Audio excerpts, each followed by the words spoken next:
Now, we're continuing our work with the Charity Learning Consortium, and Michelle Parry-Slater is off to talk to Rebecca Dawson of the YMCA, and she's talking to her about what the YMCA does with the data it collects from its regular staff survey. So, intensely practical, interesting report from Michelle. We're back on Learning Now TV with our Charity Learning Consortium guests. I'm super excited today to be talking to Rebecca. She'll introduce herself in a moment, but the conversation today will really take place all around data and value. Now, who doesn't want to know more about data and value? So, Rebecca, do introduce yourself to Learning Now TV today. Thanks, Michelle. Hi, everybody. My name is Rebecca Dawson. I am the Learning and Development, the head of Learning and Development at Central YMCA. Central YMCA is an organisation that focuses on advancing the education, health and well-being of our communities. So you might be familiar with us offering housing. We don't offer housing. We just focus on supporting disadvantaged young people into work and into physical activity. Brilliant, thank you. So talk to us about the data that you've been gathering. Why have you gathered any data and what have you found out about your learners as a result? Okay, so initially the impetus for gathering data was we had brought somebody in to conduct something called a temperature check, which was a type of focus group. But when we actually received the report from this temperature check, it was very difficult to divine what the data was actually saying. There wasn't any weighting to it, and there wasn't really much clarity.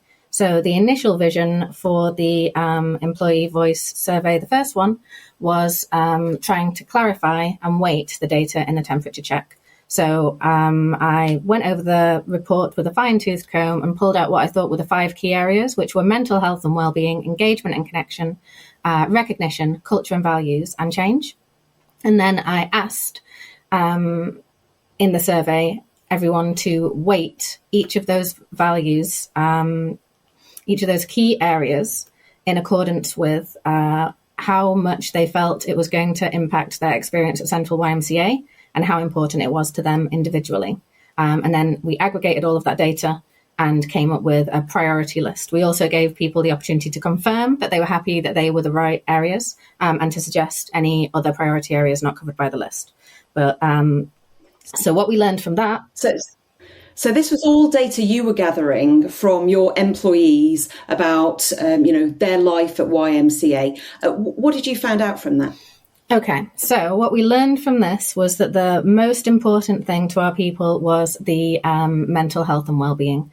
And as the program developed, it became responsive, and each survey was based on the feedback from the previous survey to help us try to dig down and really understand the challenges faced by our people. So the second survey was on mental health and well-being, as that was identified as the key priority area. We did a lot of work in that area, and then the feedback was that while they appreciated everything that we had put in place, actually the biggest problem that was affecting their mental health and well-being was the work-life balance. So then we focused the following survey on work-life balance. So everyone says we should follow the data, and it clearly is something that you've done. And by following the data, it's proved valuable to you. You've learned more about people. We could have perhaps said, well, just go and ask them. But how many people are we talking about here, Rebecca? How many people in your organisation? So we have about 400 people in total, of which 215 are staff. The rest are made up of self-employed and casuals. And part of the thinking behind this was that everybody knew anecdotally the challenges that the organisation were facing and the challenges that they were facing, but that there was a growing disconnect between the senior leadership and the rest of the staff body in terms of understanding. And I think for a while, people had felt like things were happening to them rather than necessarily with them or for them. And so giving the people a voice really allowed them that mechanism to say, hey, this is how we feel about what you're proposing. So rather than the top layer just deciding that this is what the bottom layer and everyone needs, actually consulting with them and using their thoughts and their feedback to bake into the people strategy and the operational plan. That's wonderful. I mean, you really have got some amazing insight. And I think giving a voice to people through the survey means that they could speak freely. Perhaps that was a part of it and a valuable aspect to surveying. You've done lots of surveys, it seems, not just one staff survey. Yes. At this point in time, we have conducted 6 employee voice surveys. They've been done currently on a quarterly basis. We are due to conduct another employee voice survey in the next month or two. However, each of the surveys so far has been a very intentional piece of work that is trying to discover something specific that we can then turn into meaningful change in the organization.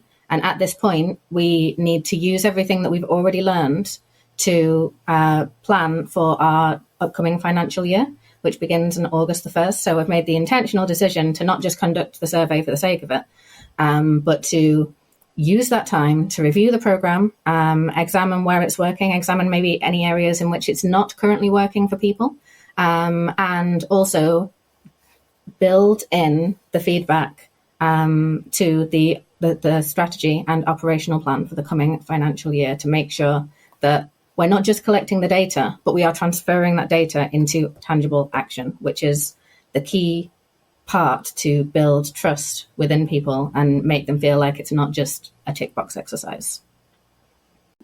So specifically, what has the data shown you about learning and development? Okay, so we do collect the data anonymously, and we do that to create that psychologically safe space so that people can feel free to speak their mind without constraint. However, we do gather the department, tenure, and seniority. And we use those 3 areas for trend analysis. As an organization, we're very, very diverse. We have 2 health and wellbeing centers, a gym and a yoga and Pilates studio. We have an education function that delivers like college alternative study programs. We have an apprenticeships function. We have an awards function, which is an awarding body that develops qualifications. And then we have a fit function, which delivers the qualifications created by the awards function. So all of these corners of the business work very, very differently. So it's all very well conducting an organization-wide survey to discover that XYZ is the biggest problem overall, but actually that A and B might be the biggest problems for club and the health and wellbeing function, and what the challenges faced by the awarding function might be completely different. So the reason that we do this trend analysis, it allows us to see how different the problems are for the unique business units and to create tailored programs and interventions to support those business units. So one of the outcomes that we've had so far was in education and training, dedicated learning time. And we've managed to use the data gathered from the Employee Voice Survey program to ring fence 5 dedicated CPD days for everybody in the education and training function. And we're just coming to the end of the first year of having those delivered. And the feedback is that they've been a great success. It's brilliant, Rebecca. I mean, well done. Well done for everything that you're doing. The trend analysis, gathering the data in the first place. I often say in this segment on Learning Now TV that our corporate listeners have got absolutely no excuse. And I think your story is a really fantastic story of really following what does the data say. That correlation does not imply causation. We hear that quite a lot of times. Really learning to understand your learners, your employees, your fellow colleagues. There's so much that we can do if we follow the data. Thank you for sharing your story today, Rebecca, on Learning Now TV. You're welcome. Thank you for having me on. As is often the case, when we turn the cameras off at Learning Now TV, the continuation of the conversation is where all the richness is. And I just really wanted to share some of Rebecca's thoughts in that off-camera sort of side of things. She was really proud, and she should be really proud of being in L&D, but not actually doing any learning materials stuff yet. She's, all the foundation stuff is so important. So many of us in learning, we jump to solutions. And I've advocated for many a year that it isn't about the solutions, it's about getting the foundation right. So this consulting with her cohort is so important. She was telling me off camera, 50% of people actually fill in these surveys. Now, that might not sound so high, but for her organisation, where many people are volunteers or many people are self-employed, actually 50% is quite a good number. But of course, it means that she knows she's only talking to half, and therefore she can investigate other ways of getting voice from those people that don't feel that they can contribute. She's also noticed in the last survey a slight 9% dip of people who have been taking part. And that starts to tell a story as well. There's as much richness in the absence of the data as there is in the data itself. So this distance traveled, this following the journey, through all of these different surveys, this you said, we did approach has really played into the value that asking people what they need, what they want, what's going right, what's not going right.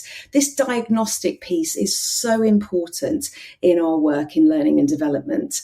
So I just wanted to sort of add that voice from Rebecca to the rest of you and encourage you all to get your foundations right. Because when she starts putting learning out there, that it will be what people need, what people want, and they will engage. So the return on that investment will certainly be much higher than if we'd have gone for the spray and pray type approach, which sadly many of us still do.